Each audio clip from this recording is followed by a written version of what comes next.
Hey there. This is Crowd's final project demo for COMS 4153 Cloud Computing with Professor Donald Ferguson. Today, I'll be introducing Pear, a cloud-based marketplace application designed to facilitate the discovery, buying, and selling of products and services among college students. Now here, we are on the home landing page of Pear, which is currently hosted on AWS. On the landing page, we have a couple of tidbits of information about the services that Pear provides.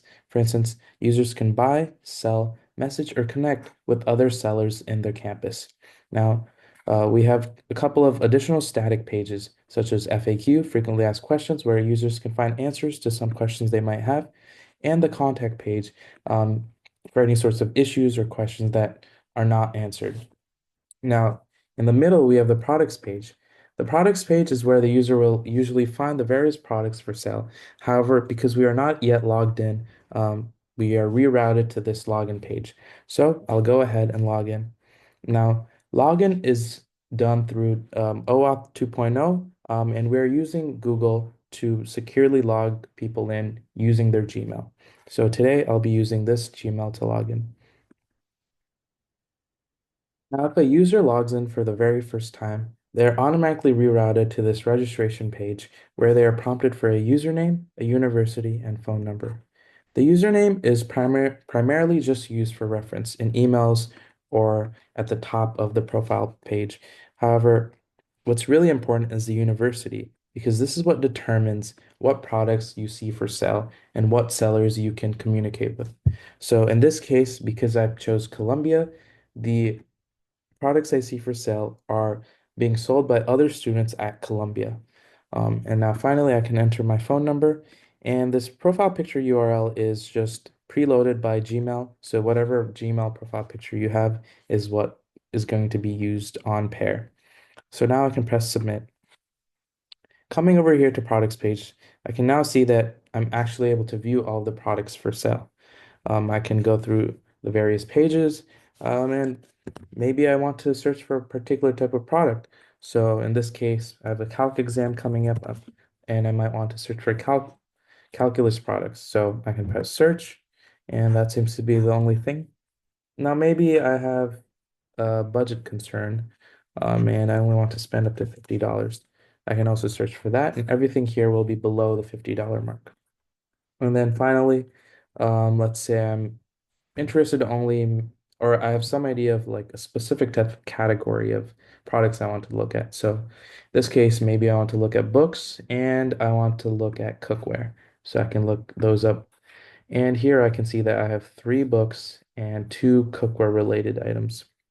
So that's pretty cool. But before I proceed, I want to jump on over to my profile page. So here I'm able to kind of view all of the information that as a user, as a seller, as a buyer, I might find useful. Here on the reviews page, I can view all the reviews that other people have left on me. So if I'm selling a product and someone else buys it, the user can leave a review, leave a rating and description, and it will pop up here. Now jumping over to products, these are products that I currently have for sale. So as you can see, I currently have a couch for sale and a pair of running shoes for sale. And these are from my previous attempts at creating this demo. Usually this would be empty, but as you can see, we already have some information here. Additionally, I have some previous orders from older attempts.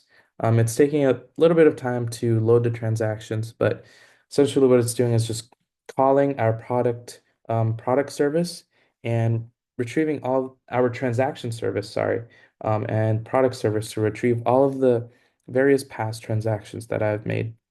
Now, one of the most interesting features we have is uh, are collections essentially.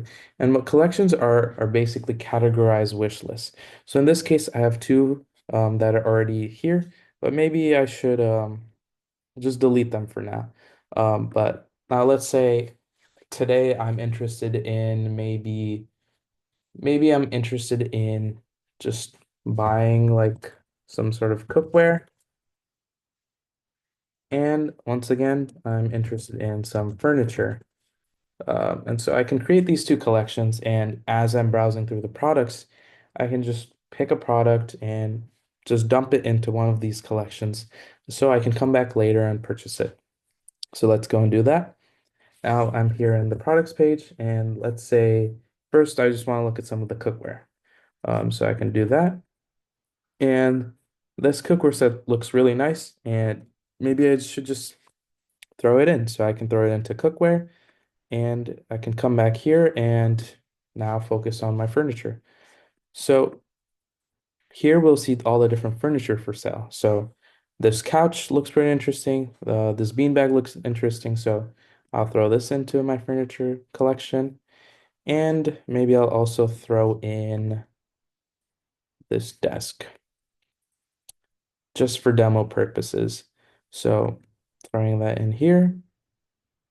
Now, if I come on over here, I can go to collections and we can see that now cookware has the 11-piece cookware set and it also has the 2 pieces of furniture that I added.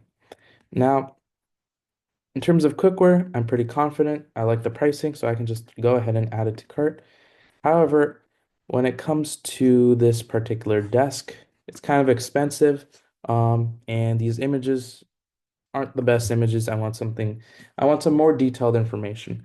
So what I can go ahead and do is maybe throw it in my cart, but also I can go and message the seller. Now, this seller and I have talked in the past. I bought a couple of other desks from them. I really like the desks that they sell, and they for some reason have a whole bunch of them. But what I can do is say, "Hey, I need another desk."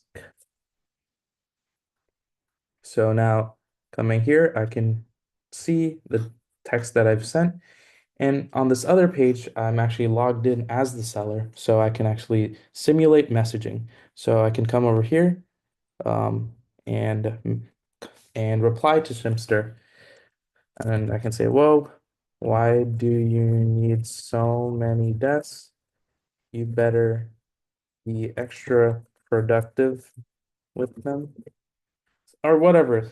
Now, one of the key things, the key reasons we added this messaging feature is maybe as the buyer, I want to know things like what what is this one made of, and what are the dimensions?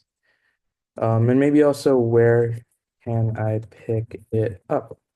So being able to message the seller really helps and the messages over here. Um, but being able to message the seller really allows the buyer to gain trust, have some peace of mind, and really know what they're purchasing.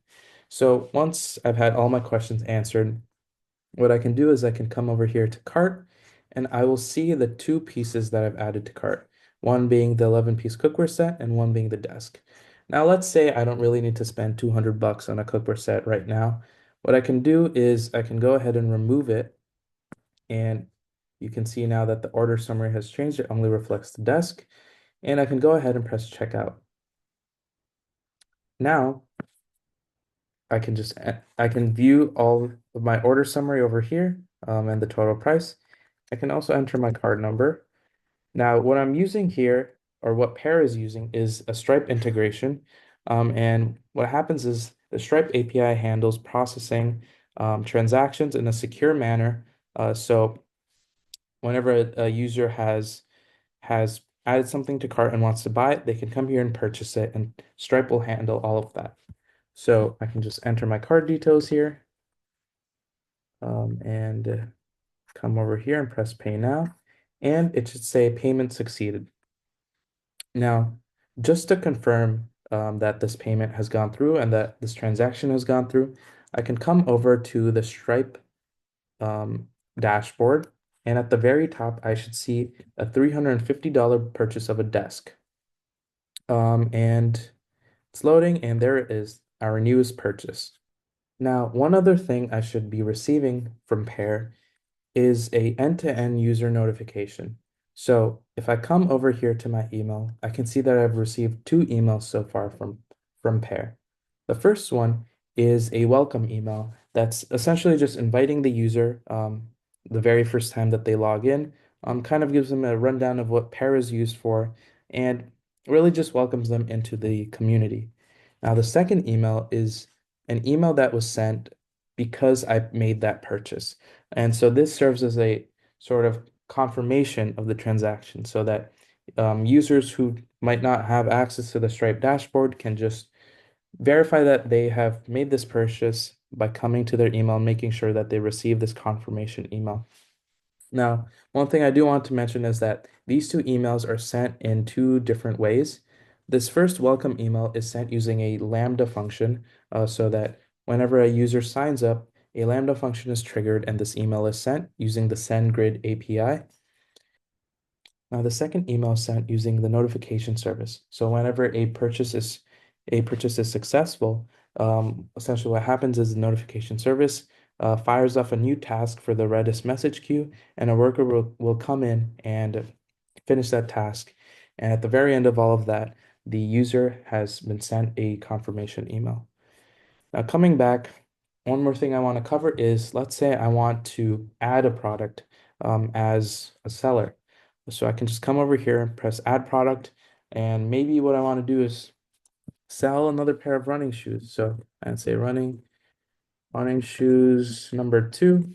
I can say cool color, enterprise, a price of maybe 130, completely new. I don't have any categories I want to apply, but I can add a couple of images. So I can come on over here to where my images are, add them, and press submit. And now if I come back over to profile, I should be able to see this new pair of running shoes over here. So if I click into it, I can view the two images that I add. Great. And one more thing, because I have that order, another way the user can confirm that they've actually bought it is by viewing the transaction here. And we can see that the desk here has been added. And let's say I'm happy with the desk, or I'm not unhappy with the desk. What I can do is, as the buyer, I can leave a review. So coming back over here, what you'll notice is that this page looks very familiar, except there are a couple of buttons missing. So we can no longer add it to cart or add it to a collection. And we can see that the status has been set to sold. However, we can come here and leave a review. So let's say this desk was awful, unlike the previous desk. So I can leave a review of maybe 1.8, and I can say awful desk, hate this guy now. And I can submit that review, and it shows up right here. And if I jump on over to the seller page here, I can see that review has popped up for the seller. And yeah, that's basically it. Now, one more thing I want to cover is, how does selecting a particular university actually impact a user's experience? Coming back over here, let's say that instead of choosing Columbia as my university, I had chosen Princeton. What we'll see is that everything else remains the same except for the products. All the products have now been updated to only display the products being listed by Princeton students. So for instance, this Pokemon game, this backpack, this chair, all of these are being posted by Princeton students. Now, if I wanted to come over here and buy this chair, this right here is a Princeton student, and I can go ahead and message them. There are some previous messages between us, but I can say, hey there, and everything else is completely the same. All that differs now is that there are a different set of products, a different set of users. Um, and so we wanted it to be very campus specific, and it makes sense that, as a college student, you only buy from other people within your campus. You're not going, several miles out to Princeton in New Jersey, to buy something. So yeah, that essentially covers all of the different features and functionalities that Pear has to provide. We hope you have some time to go in and play around with it yourself to truly get a taste of everything Pear has to offer. And as we put it here, pair with Pear, find your match, share your goods, build connections, and from all of us here at Cloud Crowd, we thank you for watching.